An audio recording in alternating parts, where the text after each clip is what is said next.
સમા વિસ્તારની સોસાયટીના રહીશો સાથે પોલીસ દ્વારા જે બેહુદા વર્તન કરવામાં આવ્યું છે તેના વિરોધમાં શિવસેના દ્વારા આવેદનપત્ર આપવામાં આવ્યું છે। વડોદરા શહેરમાં ઉનાળાની શરૂઆતની સાથે જ મોટાભાગની સોસાયટી વિસ્તારોમાં પાણીનો કકળાટ શરૂ થઈ ગયો છે। પૂરતા પ્રમાણમાં પાણી ન મળતા સોસાયટીના રહીશો દ્વારા વિરોધ કરવામાં આવી રહ્યો છે। ત્યારે સમા વિસ્તારની સોસાયટીમાં છેલ્લા ઘણા સમયથી પાણીની સમસ્યાનો સામનો કરી રહેલા સોસાયટીના રહીશો દ્વારા અહિંસક રેલી યોજી વિરોધ નોંધાવવામાં આવ્યો હતો। તે દરમિયાન પોલીસે તેમના ગોડફાધરના ઇશારે અહિંસક વિરોધ કરી રહેલા સોસાયટીના રહીશો સાથે બેહુદું વર્તન કરી મોટાભાગના આધેડ તેમજ વૃદ્ધોને ધક્કે ચડાવી ટીંગાટોળી કરીને પોલીસ ડબ્બામાં બેસાડી દેવામાં આવ્યા હતા। પોલીસની દાદાગીરી સામે વડોદરા શહેરમાં તેના ઉગ્ર પડઘા પડ્યા છે। આ બાબતે શિવસેના દ્વારા પોલીસ કમિશનરને આવેદનપત્ર આપી સમા પોલીસના વર્તનને સખત શબ્દોમાં વખોડી કાઢવામાં આવ્યા હતા। કોઈ કારણસર પોલીસે હાથો બનીને કામ કર્યું એ આ ખોટું જ છે। એના વિરોધમાં આજે અમે પોલીસ કમિશનરશ્રીને મળવા આવ્યા છે। વેરાના ભાગરૂપે એમને પાણી ચોખ્ખું અને ફૂલ પ્રેશરમાં મળવું જોઈએ। જે કંઈ કારણસર કોર્પોરેશન વિફળ ગઈ છે પણ એનો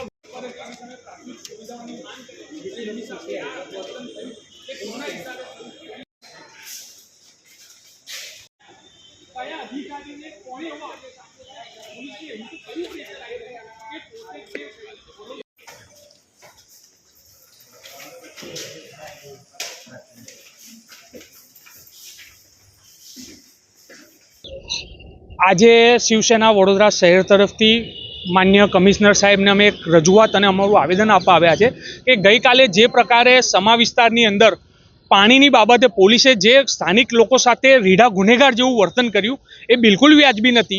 વડોદરાની જનતા પોતે જે ટેક્સ ભરે છે એની સામે માત્ર ને માત્ર એમની પ્રાથમિક સુવિધાઓની માંગ કરી રહી હતી। એમણે કોઈ પણ પ્રકારનું વાયોલન્સ નથી કર્યું, નથી કોઈ પ્રકારનું એમણે કોઈ ઘર્ષણ કર્યું।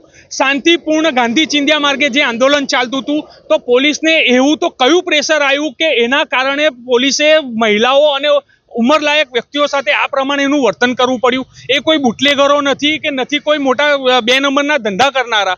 પોતાના પાણીની પ્રાથમિક સુવિધાઓના માટેનો અવાજ ઉઠાવવો એ કોઈ ગુનો નથી।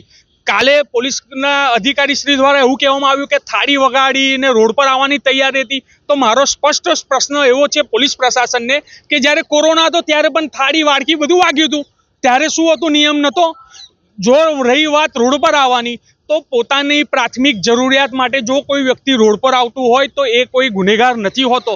થોડા દિવસો પહેલા આપણે જોયું છે અવારનવાર ફતેપુરામાં પણ રોડ ઉપર લોકો આવ્યા હતા, ત્યારે પોલીસ પ્રશાસન અને એમના કાયદા ક્યાં ગયા હતા? માટે અમને સ્પષ્ટ લાગે છે કે જે પ્રમાણે પોલીસે જે વર્તન કર્યું છે એમની ઉપર 100% કોઈ રાજકીય દબાણ હશે, કેમ કે ત્યાંથી જ પૂર્વ એમપી પણ છે અને ત્યાંથી હમણાં જે રેગ્યુલર હમણાંના જે સાંસદ છે એ પણ ત્યાંના છે। તો શું આ સાંસદ કે કોઈ બીજેપીના ઈશારે આ થયું હોય તો બહુ દુઃખની બાબત છે। દરેકને પોતાનો હક લોકશાહીમાં રજૂ કરવાનો અને પોતાની માંગ કરવાનો અધિકાર છે। પોલીસનું આ વર્તન તદ્દન વ્યાજબી નથી। તે સંદર્ભે અમે આજે કમિશનર સાહેબને મળ્યા છે અને આની ઉપર તટસ્થ માંગણી થાય, કોણે પ્રેશર આપ્યું અને કયા અધિકારીએ આ કર્યું છે અને કોની પરમિશનથી કર્યું છે એની તપાસ કરવામાં આવે।